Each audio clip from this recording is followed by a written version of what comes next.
السلام علیکم۔ بسم اللہ الرحمن الرحیم۔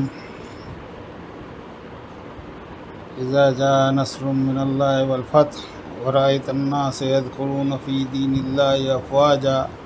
فسبح بحمد ربک واستغفرہ انہ کان توابا۔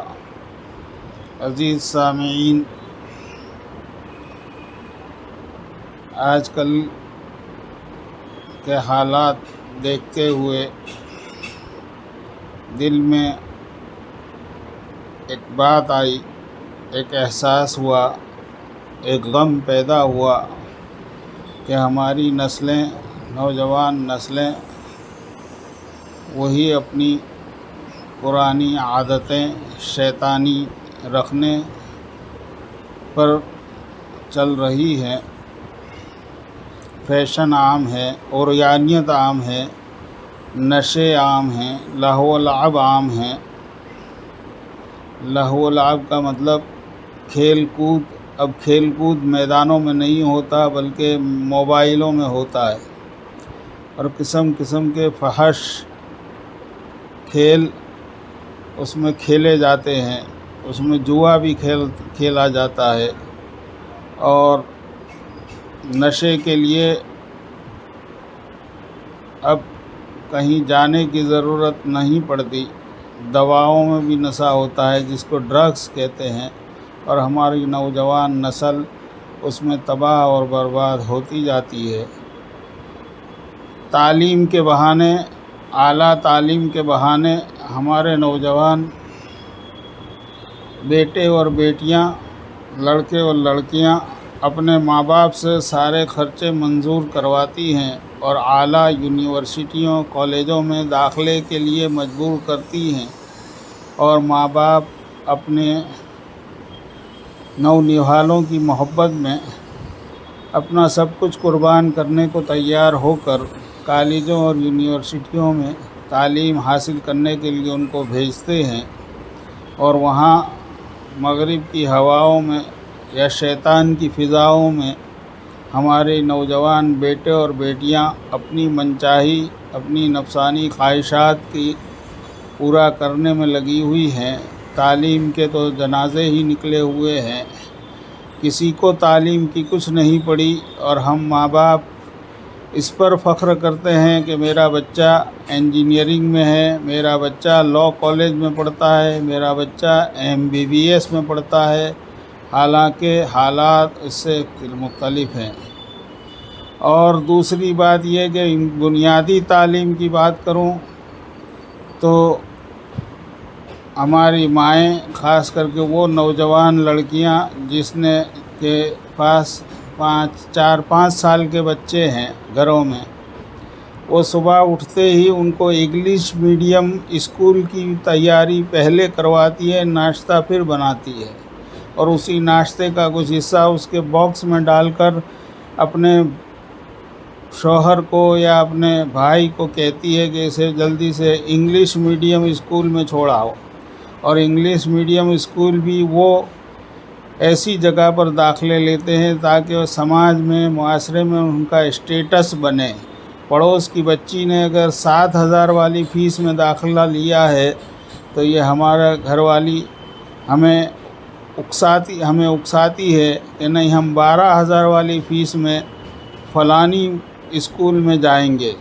جینت اسکول میں جائیں گے، ڈیسنٹ اسکول میں جائیں گے، سینٹ زیویئرس اسکول میں جائیں گے، اور زیادہ سے زیادہ فیس دے کر اپنے اسٹیٹس کو بڑھاوا دیتی ہے، اور 4-5 گھنٹے ہمارے بچوں کو ہم ایک غلط تہذیب کے حوالے کرتے ہیں۔ یہ اسلامی تہذیب کے خلاف والے مکتب ہیں، اسکولیں ہیں جو انگلش میڈیم میں آج کل چل رہا ہے۔ سرکاری اسکولوں میں بھی غلط تہذیب چل رہی ہے، اسلامی تہذیب کا کہیں نام و نشان نظر نہیں آتا، اور یہ سب کچھ ہم اپنے فخر اور اپنے اسٹیٹس کے لیے کر رہے ہیں۔ اسٹیٹس کی محبت میں ہم اتنے اندھے ہو گئے، مال اور جاہ کی محبت میں ہم اتنے اندھے ہو گئے کہ اپنی نسلوں کو ہم قربان کر دیتے ہیں، ان کو زہریلا انجیکشن، زہریلا ایجوکیشن دیتے ہیں اور زہریلے ماحول میں ہم بھیج دیتے ہیں، اور چاہتے یہ ہیں کہ ہمیں اسٹیٹس مل جائے، ہمیں فخر مل جائے، ہمیں عزت مل جائے، اور بچے بڑے ہو کر وہ بھی اچھی وائٹ کالر جاب حاصل کر کے اچھی کمائی حاصل کریں، حالانکہ ملتا کچھ بھی نہیں ہے۔ اس لیے ضرورت اس بات کی ہے کہ ہمارے معاشرے میں ہر محلے میں ایک مسجد ہے، مسجد میں عالم دین مکتب پڑھا رہے ہیں، قرآن کی تعلیم ہو رہی ہے، قرآن کے حروف شناسی پہلے کی جاتی ہے، حروف تہجی سکھائے جاتے ہیں، پھر پارہ ام سکھایا جاتا ہے، اور پھر قرآن کو رواں پڑھنے کے لیے مشق کرائی جاتی ہے، تجوید کی مشق کرائی جاتی ہے۔ پھر جس کا ذوق اور شوق بڑھتا ہے، جس کی یادداشت اچھی ہوتی ہے، تو وہ عالم جو مکتب میں 4-5 ہزار 8 ہزار کی تنخواہ میں پڑھا رہا ہے، وہ والی کو بلا کر کہتا ہے کہ آپ کا بچہ ذہین ہے، اب اس کو قرآن حفظ کرائیے۔ والی اگر دیندار ہے تو اس پر راضی بھی ہو جاتا ہے، لیکن گھروں میں عورتیں پھر کہتی ہے کہ ہمیں دین بھی چاہیے، دنیا بھی چاہیے۔ یہ میرا تجربہ ہے، مجھ پر کئی فون تعلیمی سلسلے میں آتے ہیں کہ ایسا مکتب بتلائیے کہ جہاں حفظ کلاس بھی ہو اور میرے بچے کو صرف 2 یا 3 گھنٹے قرآن کی تعلیم میں لگے، اس کے بعد وہ اسکول میں جائے گا، کیونکہ وہ انگلش میڈیم میں پڑھتا ہے، اچھی معیاری اسکول میں پڑھتا ہے، تو وہ وہاں 6 گھنٹے دے گا، اور قرآن کے حفظ کرنے میں وہ 3 گھنٹے دے گا۔ یہ اسلام سے محبت کا ہمارا نمونہ ہے کہ ہم کتنی محبت کرتے ہیں اپنی اسلامی تہذیب سے، لیکن ضرورت اس بات کی ہے کہ اللہ کی مدد متوجہ کرنی ہے، اور ظالموں کے ظلم سے ہمیں اپنی حفاظت کرنی ہے۔ ظالم حکمرانوں کی ظلمت سے اگر ہمیں آسانی حاصل کرنی ہے تو اللہ کی مدد شامل حال ہونا ضروری ہے۔ اس لیے اللہ کی مدد کو اور اللہ کی رضا کو اور خوشنودی کو حاصل کرنا ہو تو قرآنی تعلیم کو ہمیں آگے بڑھانا ہوگا۔ اسی کے ساتھ ساتھ ہمیں اپنے بچوں کو طہارت، پاکیزگی، نماز، تلاوت، قرآن کی تعلیم، یہ سب میں آگے بڑھانا ہوگا، تو خود بخود سکینہ، طمانینت یعنی چین اور سکون، سنتوش جس کو کہتے ہیں سیٹسفیکشن آف لائف، وہ خود بخود آئے گا۔ یہ اللہ کی طرف سے ہے۔ اللہ ہر چیز پر قادر ہے۔ اللہ جس کو چاہے غم دے دے، جس کو چاہے خوشگواری دے دے۔ اللہ نے اس کا وعدہ اللہ کے نبی نے کہا ہے کہ جو اپنے اللہ کی یاد میں گزارے گا وہ سکون حاصل کرے گا۔ اگر آپ کو انگلش میڈیم میں سکون ملتا ہے، اور جو نوجوان انگلش میڈیم میں پڑھ کر آگے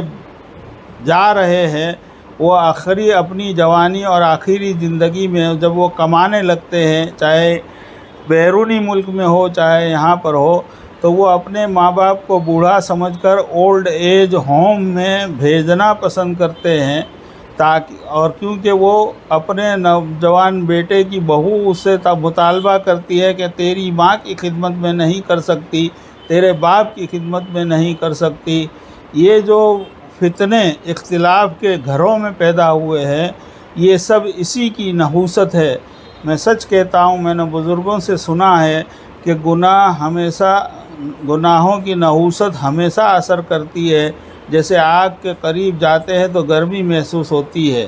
اور بھلائی کی